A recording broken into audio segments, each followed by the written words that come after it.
Hey,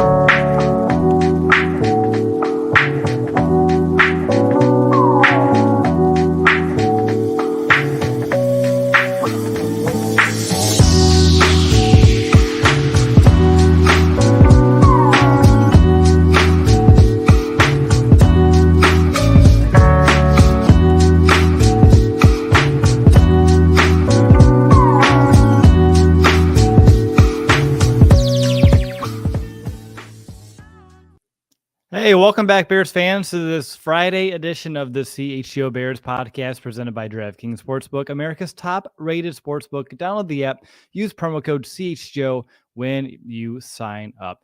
What is going on, everybody? This is a Thursday, technically Friday episode of the CHGO Bears Will and Nick's game preview. I'm really excited for it. I'm Will DeWitt. Joining with me is Nicholas Moreano for our weekly in-depth game preview, all aimed to make you the most informed Bears fan on game day. But Nick, bro, happy belated Thanksgiving. Appreciate that, Will. Happy Thanksgiving to you. How's your Thanksgiving dinner? What'd you end up doing? You still full? Oh, I'm still full. You know it. It's dinner was good. Went to my parents' house, and AJ, my oldest, has a real bad time of like eating when he goes to like family events because he just wants to play with all of his cousins and everything. And so we made sure he ate, and the rules were you eat until you can't eat no more, and then that's when your dinner officially begins. And he kind of had fun with that and everything. But how about you, man? I saw a big old photo of your family. It seemed like you guys had a really good time too. Yeah, it was a good time. I wonder if this is a question we'll take. Okay, hear me out here for everyone who's listening, watching. For Thanksgiving, you usually dress up, right? Like you dress up, you're seeing family or whatever. Why? When all we do is eat a whole bunch of food, sit on the couch, watch football, play all these games. You want to be comfy. I'm wondering for the next Thanksgiving at the Moreano household, go in sweatpants, go in something comfy. You know you're gonna eat until you can't eat no more, and just be comfortable. I don't know if that's questionable, if that's like out of this realm, but I was thinking about that after my girlfriend and I, Stephanie, we got back. We're like, man, we're full and we're a little uncomfortable because we're all dressed up. Next time, let's just go sweats and like a t-shirt. We're good to go. We'll see all of our family. We're still having a good time playing and eating, but I don't know, Will. Is that crazy to say right now, or am I onto something here? I think it's always the right call after the fact. Maybe beforehand, not so much. But don't you have like dress clothes that are more modern and can stretch and things of that nature? I do, but you can't beat a nice pair of like built sweatpants or whatever it may be. Well, as you probably know, you probably have some yourself, but like I don't know, man. Like yes, I do have some of that type of clothes, but it just doesn't beat sweatpants and a t-shirt. Well, speaking of casual clothes, the CHGO Locker, we're running a real massive Black Friday sale right now that I want you to just be aware of. Right now, you can get up to 50% off merch at the CHGO Locker. And if you spend $75, you also get a free $15 gift card back too. And if you're a diehard at allchgo.com, you get 20% off your order on top of this sale. And so my best advice really is just go become a diehard on allchgo.com. You get a free shirt, and then you can also go to the CHGO Locker, get more shirts, take advantage of this deep discounts that we're offering here this Black Friday, and collect 20% off on top of that. And not just for today, but every time you go buy merch at the CHGO Locker, you get 20% off just for being a diehard. So yeah, again, you can go to allchgo.com right now, become a diehard. And of course, you want to look at all the shirts and all the other merch we have to offer, go to the chgolocker.com. And by the CHGO Locker, I should be specific. It's just chgolocker.com. Don't try to type in the in there because you won't find it that way. But Nick, I see you wearing your QB1 shirt. I was searching through my closet before we went live for my QB slide shirt. I was really excited to wear here on the show. Can't find it. Don't know what I did with it. It maybe got shoved to a spot where it's not supposed to belong. But regardless, I made it on time. As you know, I was a little bit pressing here right before we went live. But I love that QB1 shirt. And I know the QB slide shirt's been, really popular here today too. So definitely check out everything we have to offer at the Locker. I know, Nick, I'm sure you're someone that's going to take advantage of a deal like this. Oh yeah, and Will, if you can't find your QB slide shirt with the deals going on right now, you can go get another one and a couple for, family members or whoever you want. But absolutely, we have a great deal going on, and it's not just the t-shirts for the Bears. Obviously, you're a fan of all the other Chicago sports teams, check that out as well. All right, we got a Bears game to preview here today. Before we get started, if you haven't yet, hit that like button, smash it, shatter it, bust it, break into pieces. I don't care. I just want to see that number go up. That really does help us here at CHGO, and I just appreciate you giving it a thumbs up. If you're watching here at home, you can follow me on Twitter at Will DeWitt. My L's are ones, and at Nicholas Moreano. And with that, Nick, we're going to get into our game preview. Bears Jets, one-liner. What is it? Weird. Weird, Will. That's what this game is. Just weird. I don't know, like the emoji going like this. That's what I kept thinking about as I was kind of thinking about this game, preparing for this show, and with me being at MetLife this weekend, it's just weird. What about you? Mine is Don't You Dare Do It. And I'm Okay. sure everyone knows what I'm talking about there. And that is Don't You hmm Dare Play Justin Fields. And I know you saw him throwing some footballs yesterday at practice. How'd it look? Yeah, I mean, it was, not extensive workload for Justin Fields, and we were able to watch the first 10 minutes, and it seemed like, the Bears wanted us to kind of see that portion too, to maybe put out those videos of Justin Fields throwing passes, but it wasn't anything too, strenuous on the shoulder or his non-throwing shoulder, just kind of short passes, but Justin Fields was out there and throwing some passes to his receivers and some pretty light work, but yeah, now that's out there. I still don't know, Will. I just have no idea what this game, and like you said, don't you do it, don't you do it. Well, I just don't know if the Bears are or are not going to allow him to play. No, it's Don't You Dare Do It. The That's dare true. is very important in that line. I saw a comment from Cody saying that we're hard to keep up with just with changing names between Bears Bros, Audible, and now CHGO. But we didn't choose to change our name the first time, Nick. Like the NFL, of course, their hands there. Then, of course, the opportunity to join CHGO and everything we're building here, that was just a life offer that you do not pass up. So I appreciate you, though, Cody, keeping with us despite a few of the name changes and rebrands throughout the last 7 years. But I just wanted to give you some kudos for sticking with thinking I threw it all regardless of the name changes. But let's go ahead and get into our keys to success here for this Bears Jets game. And we'll begin on offense. Nick, what's your first key this week? Yeah, just looking again, not knowing who exactly is going to play quarterback, but it's really executing blocks. And when I think back to that Bears Falcons game, think of Braxton Jones on that 3rd and 5 play where it is a design rollout for Fields, and he goes to block the same guy as David Montgomery. And that's something that can't consistently happen if the Bears are going to try to have any success offensively on Sunday versus Jets. But this also goes for executing blocks in the passing game, right? Mm-hmm. With that Jets front seven, you miss a block, you don't pick up a stun, a twist, you're going to get whoever that quarterback is killed. So executing blocks, the run pass game is going to be huge, and just knowing your assignment. And that play that I was just referencing earlier was the same play that the Bears ran on the very first play of the last drive where Justin Fields got hurt. And again, the play, the defensive back went inside of Braxton Jones this time, and then that allowed him to get pressure on Justin Fields. So really, it's executing blocks well. If the Bears can somewhat do that on Sunday, it's going to increase their chances of actually showing some kind of offensive life against the Jets. Yeah, and that leads into my first key because without yours, mine doesn't happen. And I went very straightforward. Don't get the quarterback killed. I don't know if it's going to be Justin.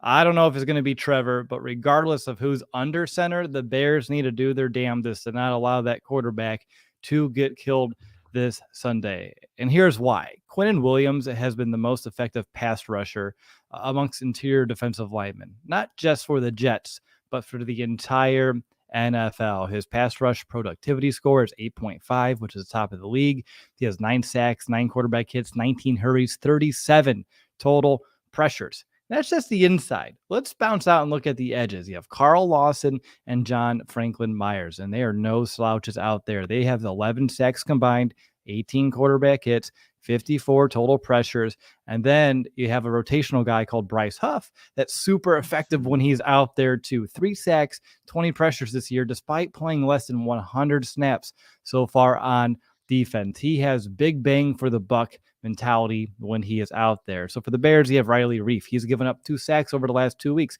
Do we get Larry Borum back this week? We will find out. Michael Schofield, he was an issue last week. It does look like you have Tevin Jenkins back, so he was a full go at practice. And they're going to really need Jenkins to win that matchup against Williams, Mustafer, White here. They're also going to have to step up because Williams lines up all over the inside of that defensive line. And like I said, both tackles, they're going to be tested all game long between Lawson, Franklin Myers, and Huff. So the Bears, they're going to have to win their one-on-one matchups. They're going to need to at least, and expect them to give some help with the running backs, the tight ends. And Nick, I know you said you have to win these blocks, but when I look at this front for the Jets, I don't have a lot of confidence. No, I don't either, Will. It's really tough with all the guys that they have. Luke Getsy called this front seven yesterday unbelievable. And it really is. The depth that they have, the quality of pass rushes that they get, how they do it, they really are a really good unit. And this kind of lead into my second key for the offense. Checkdowns are okay, Will. Checkdowns are going to be more than okay in this game against the Jets because of that pressure that they have. And when you look at what the Patriots were able to do offensively against the Jets, again, only 10 total points and seven of the touchdown came on a punt return. They were moving the ball. 246 yards for Mac Jones, a lot of underneath stuff, short to intermediate. That works. That will keep the offense on the field for a little bit. And honestly, we with not knowing who's going to play a quarterback on Sunday, if it is Trevor Siemian, that's probably what you got to go to. Because you hold that ball for any longer than you're supposed to, one of these guys is going to get to you. And you talked about Quincy and Quinnen Williams. Like Quincy really works off of Quinnen when he takes on those double teams, a linebacker too. So Mm-hmm. these guys know how to play in sync with each other. So if David Montgomery's in the flat for maybe 3 to 4 yards, you take what you can. I don't know if there's going to be a lot of those big shots downfield, given the Bears' offensive line, how it's playing. It'll be a nice upgrade to have Tevin Jenkins there in for Michael Schofield, but not knowing if it is Simeon or Fields, and even if it was Fields, this just doesn't seem like a good matchup this Sunday to go and try to get these big explosive plays down the field because you're probably just not going to have time. Yeah, and I think a lot of our keys this week are similar because it's purposeful, because it's very, I think when I look at this matchup, it's just very cut and dry. Like you just know really how the Jets match up against this Bears team and the key success and how they need to approach this game. And that's why my second key is just stay on schedule. And again, it doesn't matter who's at quarterback. The goal remains the same. The offense just needs to be rhythmic and on schedule. Mm-hmm. Nick, you had a lot of great points about the quarterbacks not having a lot of time to like sit back and get comfortable in the pocket to allow some of these longer developing plays to unfold this week. You're not going to be able to buy a bunch of extra time and kind of get some of these off schedule completions either. That pass rush is just not going to allow it to happen. So the Bears need to get the ball out quick, as you were talking about. And that's just been the best approach when going against this defense for opponents all year long, because the Jets are going to force you to beat them with underneath stuff, quick throws to the perimeter, you name it. Over the last 3 weeks, the Jets give up the third lowest yards per completion, 8.3. And on the year, they're also the sixth best defense here, allowing 9.3 yards per catch all season long. And they have a good blend of pass rush and cover guys. That just makes it very difficult to hit these deep shots. Really makes it hard to pass at all. The Jets do give up the second lowest pass rating on the year at 77.2. And really, I said, stay on schedule. That also just means don't play behind the sticks against this unit. You can't take sacks. It's probably going to happen here, Nick. You have to try to limit the sacks, limit the penalties, the false starts, the holds that put you in these longer to go situations. Because when you get into these third, second, and longs, that's when this defense can really start to pin their ears back and get after offenses. It's hard to sustain drives against the Jets when you're in third and long, especially 10 plus. So you just got to stay in manageable. You got to stay on schedule, and you have to get the ball out quick.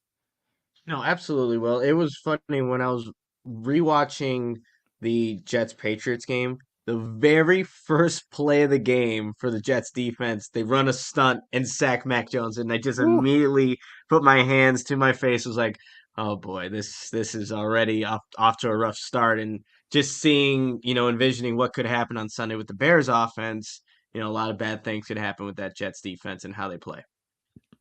100%. It's not looking good. And like you, I was not feeling super confident about the Bears' ability to kind of like stop some of the stunts like you just mentioned. What's your final key this week? Ooh, final key for offense? I don't got one, Will, because Ooh, I reverted back to my 2-3, and you I tricked got you me. there. Yes, I did. That's fine. I thought you may have not had a second one when he kind of passed it back to me after my second key, and I was like, but I at least had to open the floor to allow you to at least verify that for me. But I'll get into my final key real quick, and it builds off my last one, which is just extend the run game. The Jets boast the sixth best run defense in terms of yards per attempt allowed at 4. They're also a better unit at home. They give up 4.4 yards per carry at home versus only 4 yards per carry allowed at home. And they also give up the eighth fewest rushing yards per game at home at 106. So whether Fields plays or doesn't, the Jets won't likely have to worry about him as a rusher, because if he's playing, he's not going to want to take all these extra runs and potentially these hits. And without him on the field and Trevor Siemian, you don't have a true running threat at quarterback there. So a Mhm. lot of the weight this week is going to fall on David Montgomery's shoulders. He finished last week with 67 yards rushing and a 3.9 average. That 67 was tied for his second highest mark this season for those keeping score at home. He also accounted for 54 yards receiving and 18 yards per catch last week, which was the second most he's had this year. And Nick, we're just going to have to see, a lot from David Montgomery, and I think a lot of the same stuff. The Jets do a good job of bottling up backs. As I mentioned, looking at their last 3 games, they allowed Damian Harris to get to 65 yards on the ground, Devin Singletary to only 24, and Melvin Gordon and Latavius Murray for the Broncos only 57 yards combined.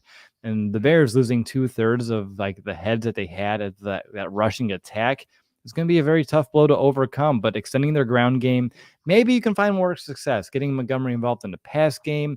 When you look at the Patriots, Ramondre Stevenson was the leading receiver against the Jets. He had six catches, some around 50 yards. Singletary had 4 catches.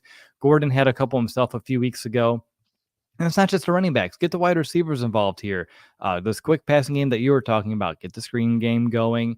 We're supposed to have these top-notch blocking wide receivers. Let's see that kind of happen. Jet sweeps, pop passes, quick rub routes to get you, 3 to 5 yard gains.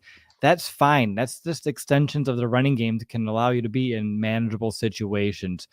So I think that will help, the quarterback. That will help David Montgomery and just take off the pressure off both of those players really this week if they can find ways to extend the running game instead of having to do it the traditional way.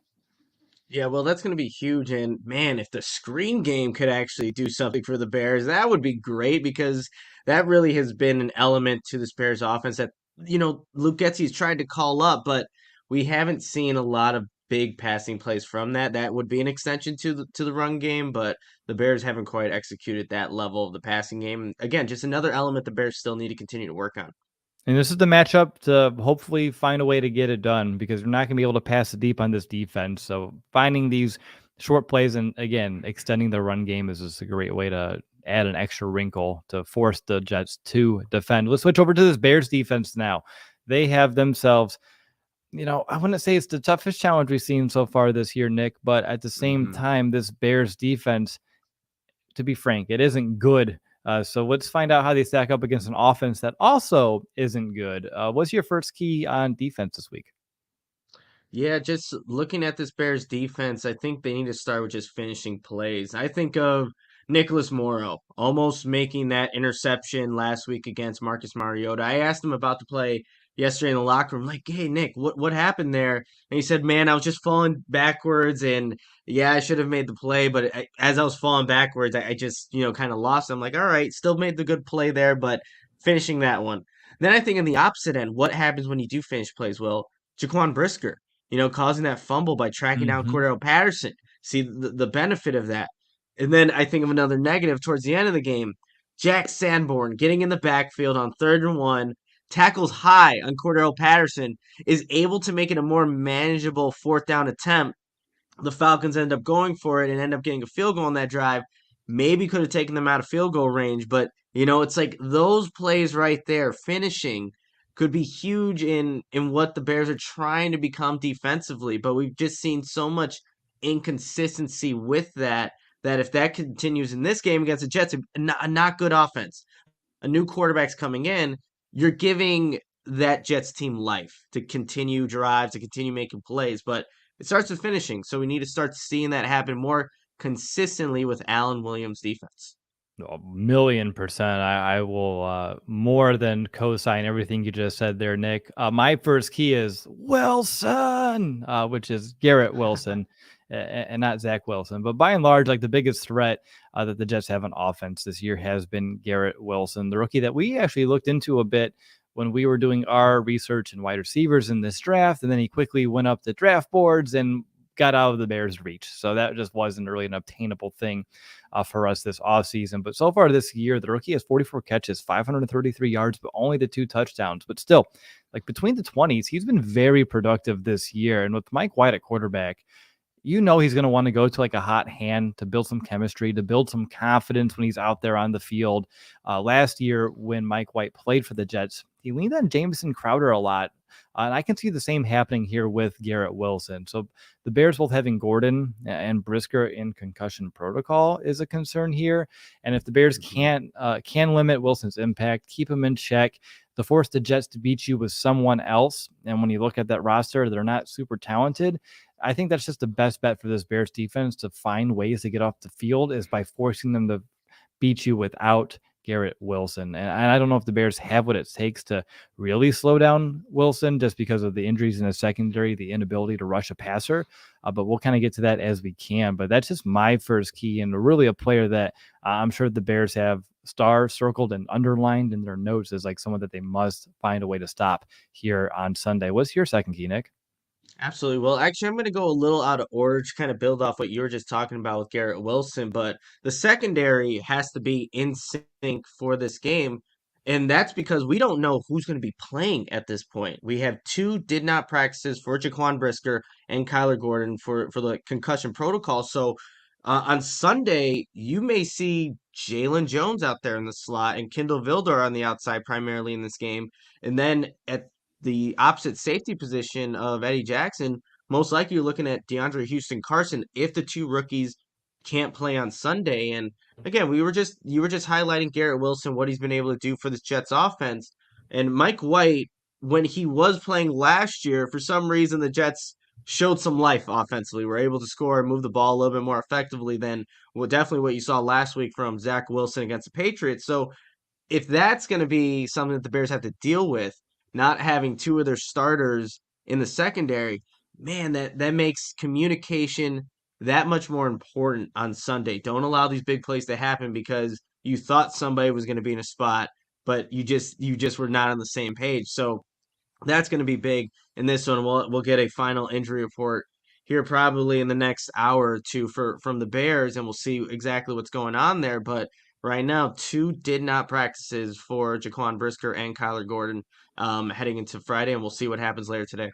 Yeah, if both can't play, that looms large. I think if you get Brisker back, that gives us the biggest boost, but not to Sly like Kyler Gordon because he's been, at the second half of the season, been playing better too. And Nick, you talked about Mike White coming in last year and like being able to like run and orchestrate this offense. He was able to beat Burrow and the Bengals last year. And that's actually the one thing that I do fear this week for the Bears is that the Jets getting this spark by getting a new quarterback thrust into place because they've been kind of stalling. And when you do that and you put in another quarterback, which I was reading some quotes and about like the Jets defense, like this team in this locker room is actually kind of like they like Mike White. They like playing for this guy. So it's not like you're throwing in a no name that they don't care about.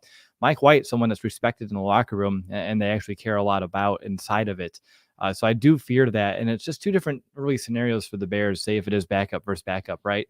Because the Jets can get like a spark by putting in this backup because of what they've been, unable to do with Wilson, and that's put up points. But for the Bears, who have been really racking up the points for Justin, and Justin's playing as like one of the best quarterbacks in the league, to lose him for Trevor Siemian is a huge like gut punch below. And it just, I think, has opposite effects to offensive units. And that's, I think, a big thing this week. No, it definitely is, Will. Like you can't overcomplicate or just that's going to be a factor no matter what. So and it just seemed like when I was watching like Zach Wilson miss some of these throws, you saw some of the receivers interaction like what's kind of going Mm-hmm. on here. So that lift that they can might get from Mike White could be beneficial, at least for maybe for this week against the Bears. I'm going to go on to my last key on defense, and it's just really contain Michael Carter, the running back there. He didn't do much against the Patriots last week, and obviously, only putting up 3 points. The offense for the Jets wasn't doing much at all. But in the win against the Bills, that 20-17 win the week prior, you saw some tough running from Michael Carter. And it's going to be like a dual back system with Brees Hall, with the ACL injury. I think it's Robinson's the other guy that they use, Hmm. in tandem there. But you saw Carter was able to get to the edge in that Bills game. There's some toss plays, got vertical, finished the runs with physicality. You could get the edge on the Bears defense. Yes, There you is can. no doubt about that. With how these ends are playing right now, you could get the edge. So if Michael Carter is able to factor into, the way he factored the game against the Buffalo Bills, then the Bears are going to have a problem there because you would love to make the Jets one dimensional, but this Bears defense is making every offense multi, Mhm. functional of what they're allowing offenses to do. So if Michael Carter can get that edge, which I think he's going to be able to, we could have a problem. And you're missing your possibly one of your starting corners and in the secondary. So that's where missed tackles can definitely be a factor in this one. And he can be effective as a receiver. Carter can. He's had 45 yards a game, not average, but like he can go up to that degree. And he doesn't have a huge impact, but he can be very effective. And I went back to last year, and I was trying to figure out like Mike White's utilization of his targets. Hmm. His best game last year, Mike White, he went to Carter through the air 14 times for Jesus Christ. 9 completions for 95 yards. So they have some good chemistry. He does like to rely on the running back in the passing game too. So I do think that's an extra wrinkle that we need to kind of keep in mind here this week. I'll get into my second key here real quick too on defense, which is just don't break. And look, I don't see how the Bears are going to score a lot of points themselves. So really, in order to win this game, the Bears just need to find a way to keep their opponent out of the end zone. And for a defense that has allowed, and I'm starting to laugh here, but 35.5 points per game over their 4-game losing streak, I don't know how I feel about it. The Bears have been the 6th worst defense in the red zone this year. And look, the Jets only scored 19 points per game. That's 22nd in the league. And over their last 3, they're dead last in the NFL, only scoring 13.3 points per game. But you just mentioned it, and then I doubled down about the potential spark that Mike White can bring an offense and kind of kickstart this unit that has been stalling as a bit. And it's the Bears' job to make sure that doesn't happen. But like you said, like making offenses multifunctional, I just don't have a lot of hope here personally. And when you look at this Jets offense, they haven't been bad at moving the ball downfield this season. Yeah, I mean, they have been. I'm sorry, they have been bad at moving the ball downfield this season. 5th worst yards per game, 4th worst over the last 3 weeks. But the Bears' defense is being so bad, I just don't know if I can actually confidently say they'll get off the field consistently enough. I expect the Jets to find some holes, make some plays, get into scoring position.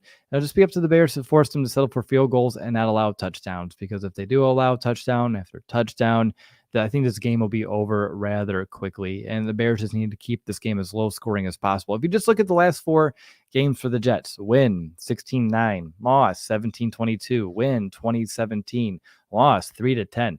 These are low scoring games. They're keeping offenses, the Jets are, at low numbers. And then, of course, they've been struggling themselves to put up points. So if the Bears are like that defense that the Jets find a way to score 24 plus points on with a banged up Justin or a backup Trevor, I just don't see how it's possible.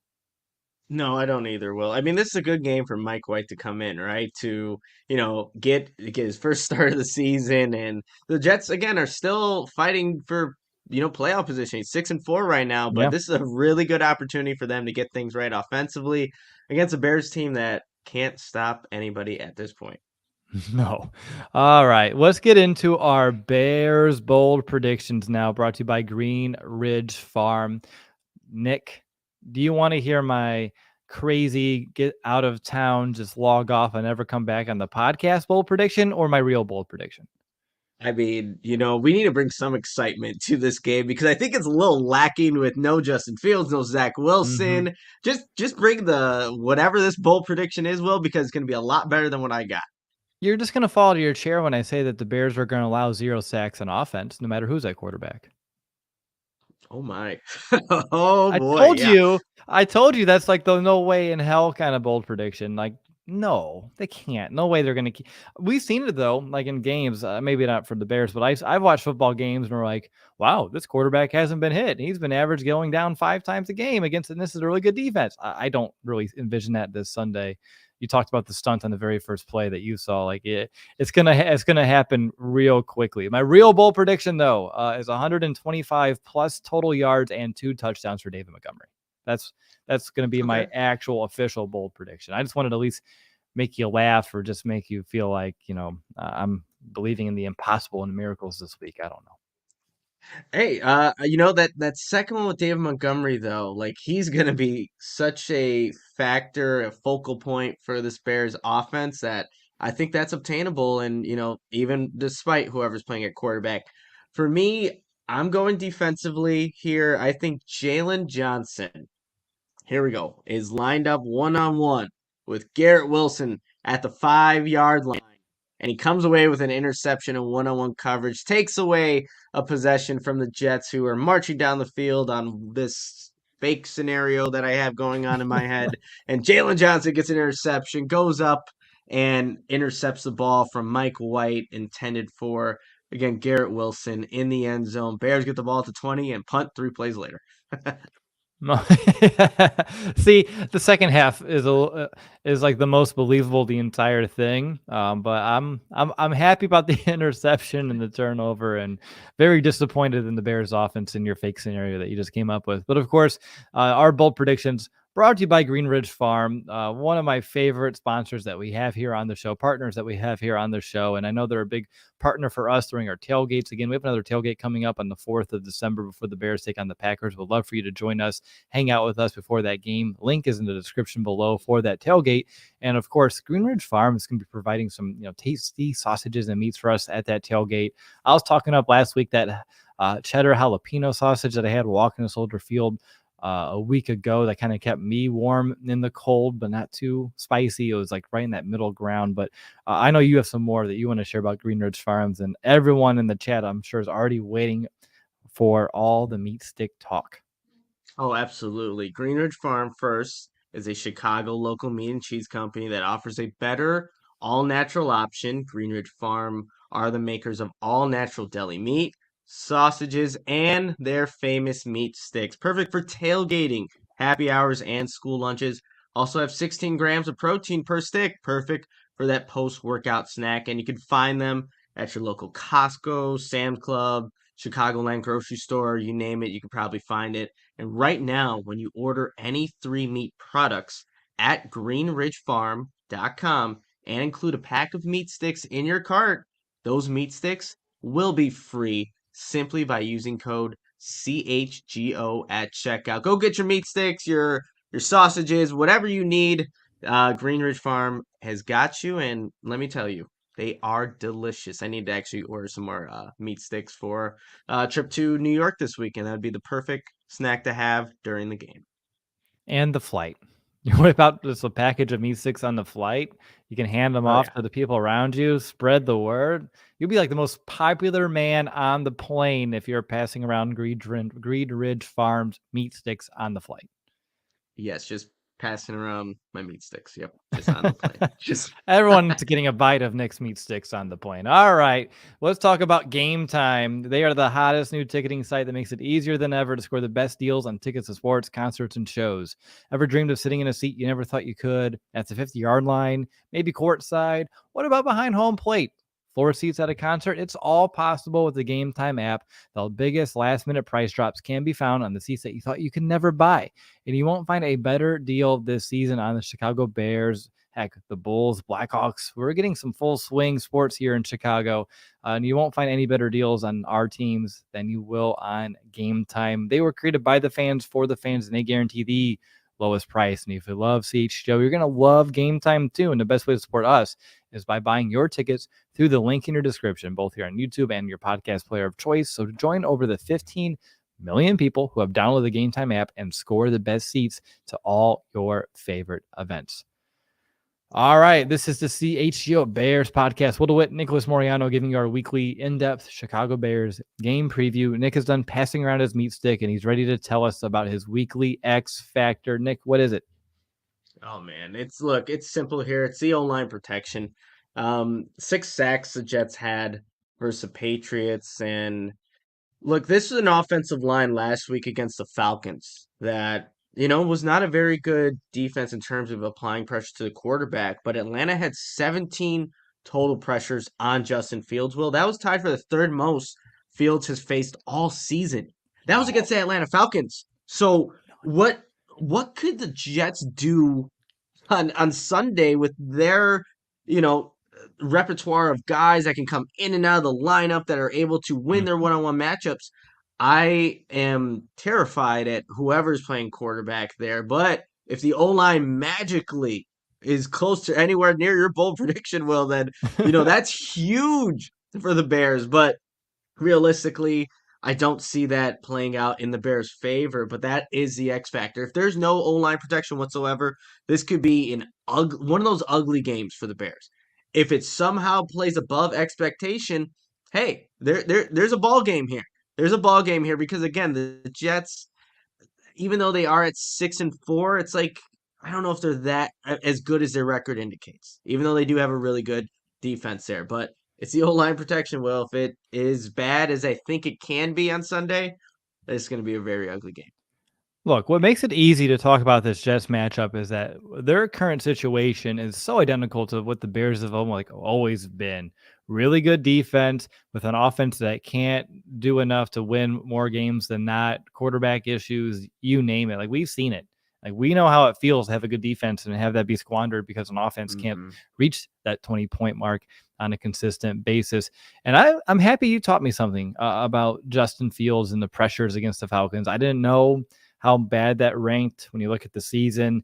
And when you look at the Falcons and the Jets and what they've been able to do in terms of pressuring quarterbacks this year, it is a true statement to say they're on exact opposite ends of the spectrum. The Falcons were the worst and the Jets were one of the best this year. So that worries me a bit more than I actually was worried about 20 minutes ago when we started talking about some of these keys. But I'll get into my X factor, which is adaptability. You're not going to know what we're actually going to get from this Jets offense with Mike White at quarterback until we're out there on Sunday.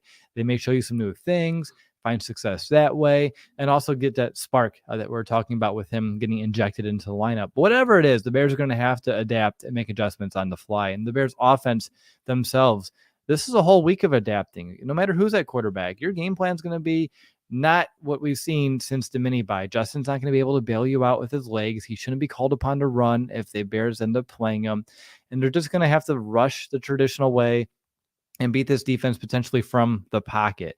So adjusting the scheme to protect Fields or set up Trevor for success or his best chance of and for success is going to be necessary. And just for the Bears being hard-headed, being unable to roll with the punches, it's not going to cut it this week. It's not going to cut it early most weeks, but I think the Bears' ability to be malleable and adapt to the situation at hand is going to be huge in this one. And if not, really, and if they can adapt to life without Justin or an injured Justin, it's going to be very difficult to come out with a win this week. So that's why I think adaptability is crucial and why it's my X factor for this game. Ooh. I like it. Well, I think too. Oh, what are you oohing about? What's going on? I got a $10 super chat from Vibing with the Dogs. I did see another one coming too. And I want to make sure that I mentioned that too, because it was the same person. So Vibing with the Dogs gave us a $4.99 super chat earlier, and now it's a $9.99 super chat. So this first one, I'll just mention it. I know it's not on the screen, so I apologize, but it's I don't think Justin should play because of the Jets front seven and his shoulder being bad. And I think you can tell by Nick and I's conversation, we're right there with you. And then the $9.99 that just came up was that he sees this one being like the Commanders game. Protection is going to be very bad. All the more reason why Justin shouldn't play. And he's okay with watching Trevor Siemian on Sunday. And again, I'm right there with you. There's no reason to put Justin at harm's way whatsoever at this stage of the season. And we'll see how it all kind of plays out. But I know, Nick, you feel very similar. Yeah, I mean, I wrote a whole column about it on allchgo.com about how the Bears should approach, especially this game with all the stats we just read about the Jets defense. And right now, it was just 2 days ago, Justin Fields he was hurting just handing the ball off, Will. Like it Mhm. hurt him to hand the ball off. And, he's still obviously going through the motions, getting a lot of treatment, and he was throwing passes yesterday and has been since the injury, but it just for me in this game, you're 3-8. You're a 3-8 football team. What obviously the benefit of him playing is experience. That's Matt Eberflus really does value that. The experience you get in each game, like that's big for him. And you can definitely learn from playing, but there's also the long-term impact that could potentially affect Fields' ability to still learn and develop in the offseason if he's getting surgery and can't do anything, right? So this is just not the week to mess with that man. And even if he's not ready for Green Bay, as much as I would like to see Fields play that game, and with it being on my birthday, like it would be great to see him Mhm. play. But if he's not well, I agree with the super chat there. Like, just don't do it this week. Exactly. Don't you dare do it. If you want to go back to the one-liner. Mm-hmm. All right, let's find out who has the edge. And I'm up first this Boy. week. I got that Bears passing attack versus Jets pass defense. Here is the average stat line allowed by the Jets this year on defense: 34 attempts, allowing 21 completions, 200 yards, less than a touchdown surrendered per game, over one interception taken per game, a 77.2 passer rating, and 3.2 sacks a game. And over the last 3 weeks, quarterbacks have been sacked on 15% of their dropbacks against the Jets, which is the highest mark by and large. There's just no way, Nick. No way I can give the Bears the edge against this unit that gets after passers like that. They also allow the second fewest passing touchdowns this year. It's a tough matchup when the Bears were fully healthy. And since there's injuries at the quarterback position, you're just not going to be able to have it here this week. So the Jets have the glaring edge this week here, their pass defense having over the Bears' ability to throw the ball here this week. I do think, if Trevor plays, he can play within his system. He can keep a rhythm going, and maybe he'll put up yards. Again, the Jets allow 200 passing yards per game, but Mm-hmm. it's been very tough for opposing quarterbacks to find the end zone against this Jets defense, and I don't think the Bears will have that up to snuff this week to get it done. So those are all the reasons why I'm giving this one to the edge, over to the Jets. What about you, Nick, with that Bears rushing attack without Justin, without Herbert against this Jets run defense? Yeah, well, it doesn't look so good, right? And I think the Bears could be a little one-dimensional in this game if they do take away the passing attack, whatever it may be. However, they become one-dimensional. I just don't think they're going to be effective in either way they try to move the ball on Sunday. So I'm giving it to the Jets and their rushing defense against the Bears. I know David Montgomery's going to be factored into it. We talked about it. He could see a heavy load, and even in the receiving game as well with those checkdowns if it is Trevor Siemian, but I just don't see it being effective yardage. They might do it a lot, but not gaining a lot in when it all's said and done. So when I look at it, it's going in the Jets' favor, and it should with this Jets defense going against a Bears offense that it's going to be very limited. You're taking away possibly two of their best, rushing elements, and Khalil Herbert's gone. We still don't know about Fields right now, but can't imagine he's going to be doing a lot of running, or Luke Getz is going to call it up if he is playing on Sunday. But I'm going with the Jets on this one. All right, we'll flip sides of the ball here. Jets running attack versus that Bears run defense. Man, Nick, looking at this one, here's how I'm going to frame this. The Jets rushing attack doesn't scare me by itself. If I look at the Jets Mm-hmm. offense objectively and the rushing game objectively, they don't worry me. What worries me is the Bears' run defense themselves. They just can't stop anyone on the ground. Ninth worst unit over the last 3 weeks, fourth worst run defense on the entire year. And if you look back over the last 3 weeks, you're like, oh, wow, they only allowed 77 yards to the Dolphins on the ground. Let's remember that game. The Dolphins shredded the Bears through the air. They did not have to run the football. Things are way too easy through the air. And look, the Falcons last week had 2 running backs. They had over 50 yards each. And it doesn't even need to be a bunch of yards. I think the Jets will be able to get key pickups on the ground when needed to allow the Bears to stay on the field on defense. And the Bears have proven they'll allow a key run all season long. And Nick, you talked about it very in depth earlier about the Jets and Carter and the ability to probably get the edge against this Bears defense, like on the field, which is another reason why I'm going to give them the edge here in this segment. And if the Bears don't have Brisker and Gordon, those are also two key run defenders for this team. And it's unfortunate that I have to say like two secondary guys are, solid run defenders because they've been asked to do so much, but it's true this year with the Bears defensive line not getting the job done. Jack Sanborn's going to have a big task this week too, but this one's going to the Jets like any way I cut it. And it's really more on the Bears run defense than what the Jets have been able to do on the ground themselves. Nick, over to you. Final one, Jets passing attack with Mike White versus Bears pass defense with, as we know, a couple injuries are keeping things uncertain.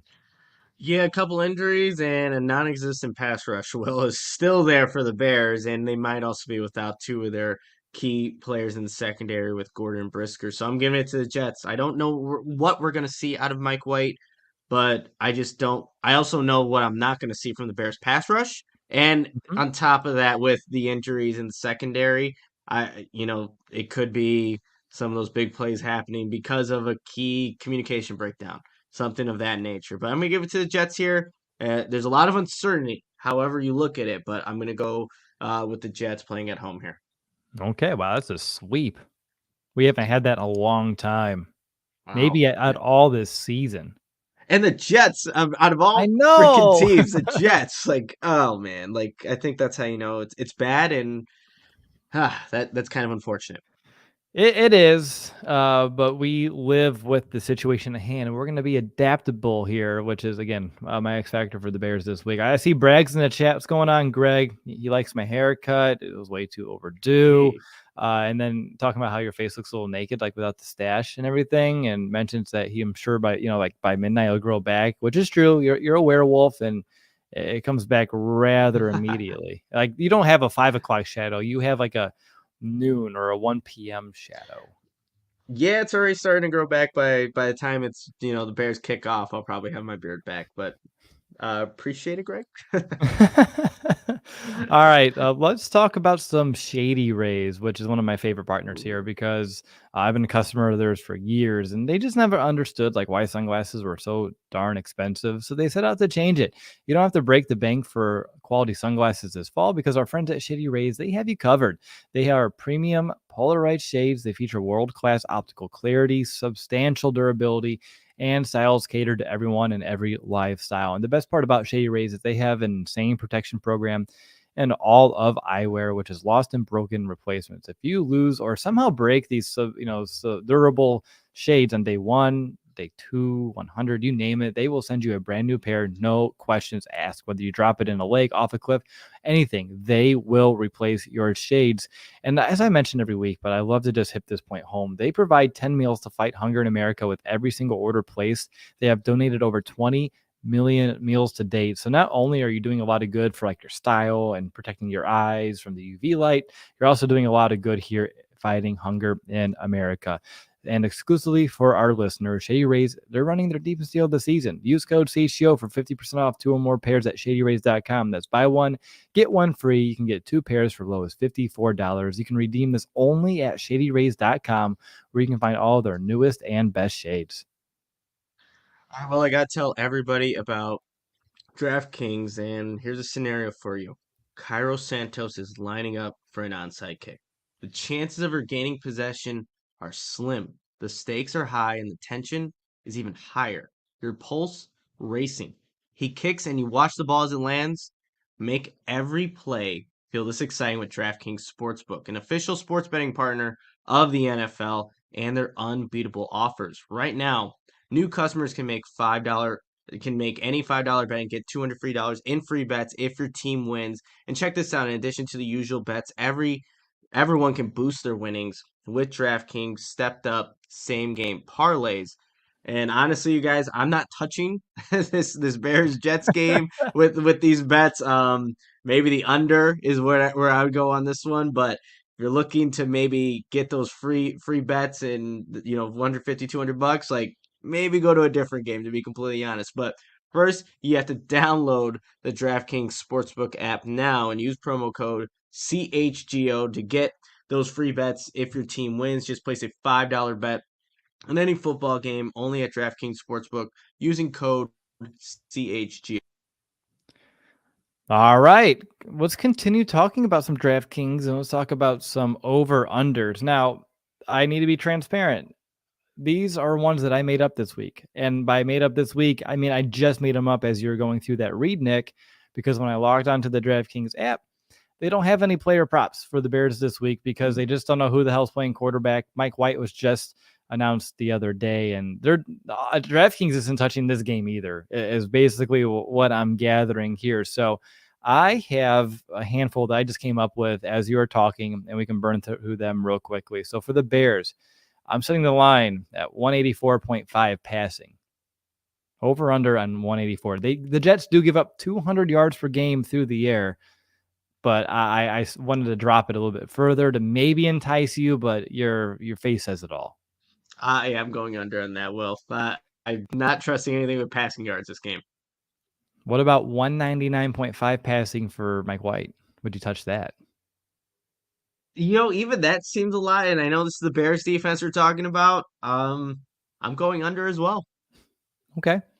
I think I would go on those last two under over, just because I don't know about this Bears' ability to stop any offense doing anything. 65.5 rushing for David Montgomery. How much was it at? 65.5. 65.5. Does he get that over the course for? No, I'm going under as well. I'm going under. Okay, I'm saying over, and that's just because we need it to be over, and it may be because they run them 65.5 times. Yeah, honestly. Like that may be it. I really don't know. For David Montgomery, what about 29.5 receiving? That seems a little high for. I'm keeping expectations super low. Will, I'm going under again. 24.5 receiving for Kmet. Shoot. I like what Komet's been doing lately. I'll take the over on that. 25. Okay. Yeah, there we go. Hey, Simeon's going to have to throw to someone. Why not be number 85 in the middle of the field on some of these quick passes? So there we go. What about for Garrett Wilson? I may have put this one too low now at second thought. 54.5? I think he goes over that, but not by too much. Okay. And then for Michael Carter for the Jets, his total yards, because we mentioned he can do some damage on the ground and through the air. I put it at 99.5 straight up. So Robinson, like obviously we were talking about James Robinson also factors into that, but I think he can get that mark there. So I'll go over on that. Well, I'll give you again, you taking the under at 38.5, 38.5 at minus 110. That's where I put my money. That would be my play of the week for DraftKings. If you're trying to bet on this game specifically, take the under at 38, 30.5 for minus 110. That's where I'm going. I'm right there with you. I hit on my little 3-leg parlay with yesterday's outcomes, which I felt really good about. Nice. Got some money to play with this weekend. I still don't know if I'm touching this game. And if I do the under, I may even tease it and maybe bump it up to like 42 or something and just add it in a parlay. Because I mean, no way it's over that. Like, I feel good about where it's at standard. But if I just give myself a little extra padding, like, I feel really good about having a safe leg in there, but that's when things fall apart when you get too comfortable. But I'll digress. All right, let's find out who's going to be the MVP this week. Most valuable Bear. I feel like there's only one real answer, but you can tell me otherwise. Yeah, I know who you have, but I'm going defense here. I'm going with Jalen Johnson. Yep. I'm going with Jalen Johnson here as my MVP. Even though there might not be much passing, but I think he can factor in this game, and I think he needs to. Will, like, obviously he got the fumble recovery after Jaquan Brisker punched the ball out of Cordell Patterson's hand in the Falcons game, but I need to see more out of Jalen Johnson. I don't think he's been as dominant as he was in the beginning of the year, and don't allow Mike White, Garrett Wilson to be the guys that, they kind of get this passing game where they want it to be against you, right? You're going to be down a couple guys in the secondary, possibly. So if you're that top guy in the secondary, which he is for the Bears, you need to show it. We need to see it kind of happen with those one-on-one matchups. And so when it's all said and done, Jalen Johnson, MVP. There you go. I love you holding Jalen to a higher standard because you're right. His level of play has not been what we saw earlier this season. I just remember the first few weeks, like no one's throwing to Jalen Johnson. Like he was giving up like no receptions. Quarterbacks were just shying away from him. That hasn't been the case, and we need to get back closer to what we saw earlier than where we have been. So I honestly appreciate you kind of holding him up to a higher standard because I haven't heard too many people talk about him in that regard just yet. My MVP, I'm going to go offense. And I'm just going to go David Montgomery because he's just the guy. Like I expect him to be force fed all game long, which may not be ideal, but he's just the easiest person to get involved on offense. Like we know the Bears' Mhm. top 3 players: David Montgomery, Cole Kmet, Darnell Mooney. Those are your best players.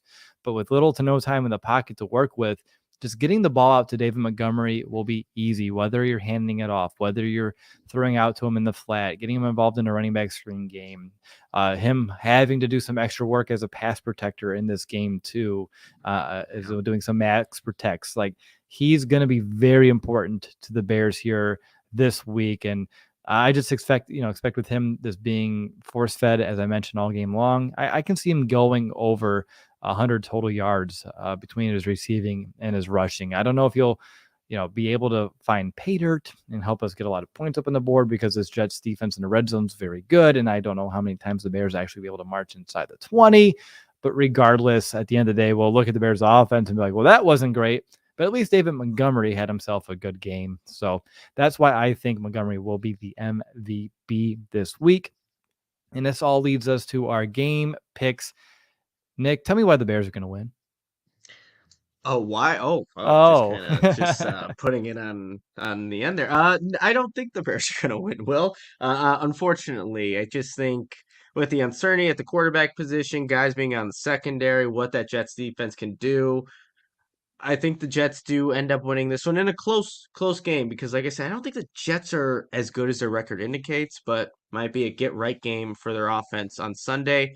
I have the Jets winning this one 20-17, coming away with the victory. And again, when I made this prediction, I don't know if I even really made it with Fields in mind or Simeon. Like it was just so hard for me to really come to, exactly what the Bears are going to do.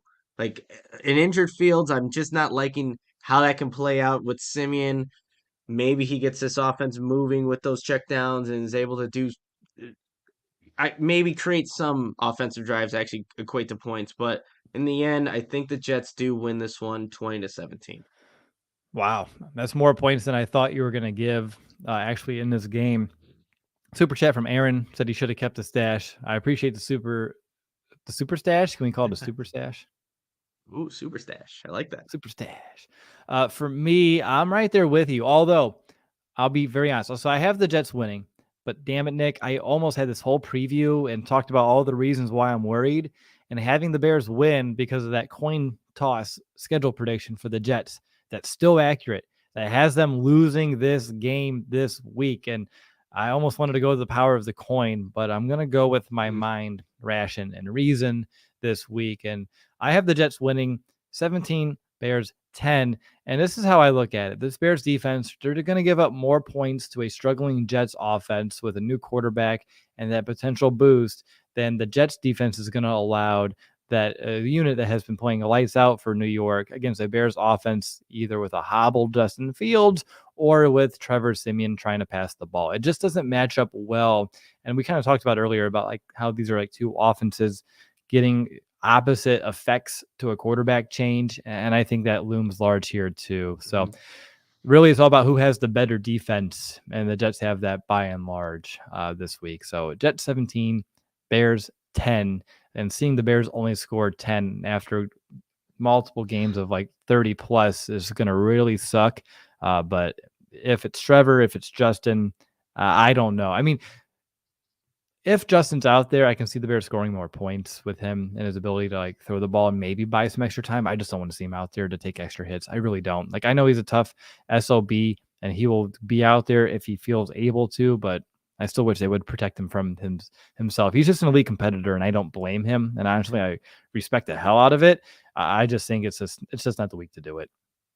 No, it's not. We've said that, a couple times. And I think a lot of people agree with that. I know there's some people that would like to see him still play. And I get it. Like you want to see Justin Fields play. Like an injured Justin Fields gives the offense a better chance. And I think Trevor Siemian To be completely honest, just because of his playmaking ability, what he could do, like he can still run outside the pocket. It's just can he sustain and hold up to the hits that are going to come with it? Because he's not getting the flags, you guys. Doesn't matter if he slides, he's still not getting the flags that other quarterbacks will get. So that's the thing right now. But yeah, it's an unfortunate circumstance the Bears are in, but they need to be smart about how they approach this moving forward because he's not being put on IR.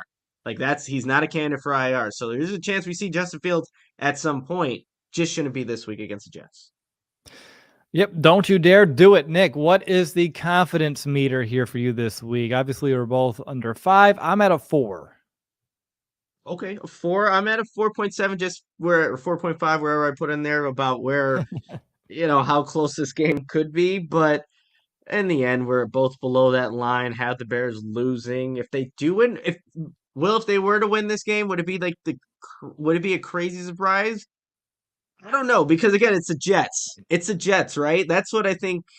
And we had, everything in the Jets' favor earlier in the matchups, right? But that's what Mike White being the backup, not having a very good offense. They have that good defense, but if the Bears were to somehow win, it'd be like, oh, okay, it was weird. Like the first word I started this podcast with, it was weird. But yeah, I still think 4.5 is where I'm at in the confidence of the Bears actually being able to pull this off. Wow, look at you being more confident than me. And I think that may be a couple weeks in a row, which is very unorthodox for us. I don't know how many times you've actually had like more confident streaks than Will throughout our podcasting careers, honestly. But yeah, I'm just not feeling great about it. And that's why it's only at a 4. Like I didn't drop it down to a 2 or anything because like you, like if the Bears somehow pull this one out, like would I be like severely surprised?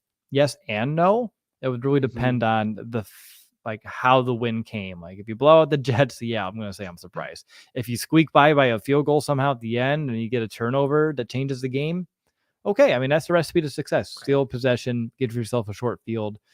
We've seen it happen more times than not. I saw a super chat come in from Aaron wondering, how we feel about Fields. I love the guy. Happy he's here in Chicago. I believe he's a franchise quarterback. And I'm not even saying future franchise quarterback. I believe he is a franchise guy. And as I mentioned too, I love his elite competitiveness, his ability to really want to be out there.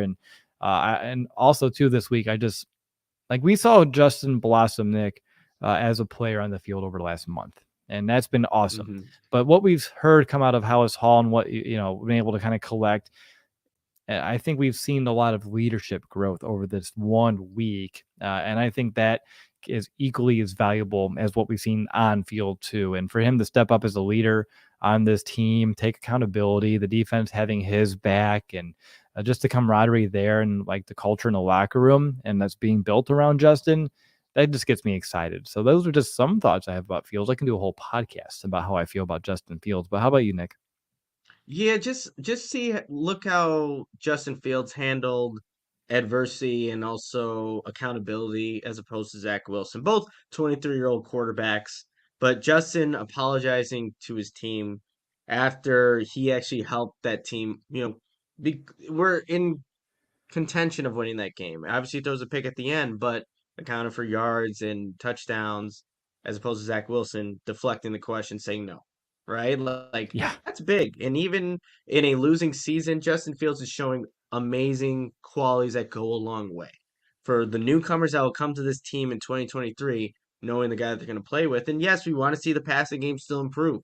He wants to see it. Luke Getsy wants to see it, but I feel good about Justin Fields, where he's going, and what this offense could be for the Bears when they actually get some playmakers, some guys that can protect them, and things of that nature. So, yeah, Justin Fields, I think, is exactly what the Bears needed, and now they just need to make sure they go about it the right way in terms of just surrounding him with support. But the person, the leader, you're already seeing amazing things from Justin Fields. Absolutely. I think that's a perfect way to end today's episode. I hope you enjoyed Nick and I's in-depth Chicago Bears game preview. You feel more prepared for what's coming our way on Sunday. Maybe we're more prepared than the Bears will be. Hopefully not. We'll see how it all kind of shakes out. Before I sign off, I just want to give you one quick reminder about our Black Friday sale that's going on over the weekend. 50% off merch at the CHGO locker. Spend $75, get a $15 gift card. And if you're a CHGO diehard, you also get an extra 20% off your order on top of our sales. You can get a gift card, you can get up to that 50% off and get an additional 20% off on top of it. So my best advice is go to allchgo.com today, sign up to become a diehard. You get a free t-shirt on top of that, by the way. You'll get a code for a free t-shirt. Then you can also take advantage of this sale and get an additional 20% off today's sale and any other purchase at the locker between now and forever, as long as you are a member, a diehard member of on allchgo.com. But we appreciate each and one of you. We will talk to you on Sunday, but have a great weekend. I hope you had a great Thanksgiving, of course, and we'll see you soon. And until then, bear down, Chicago.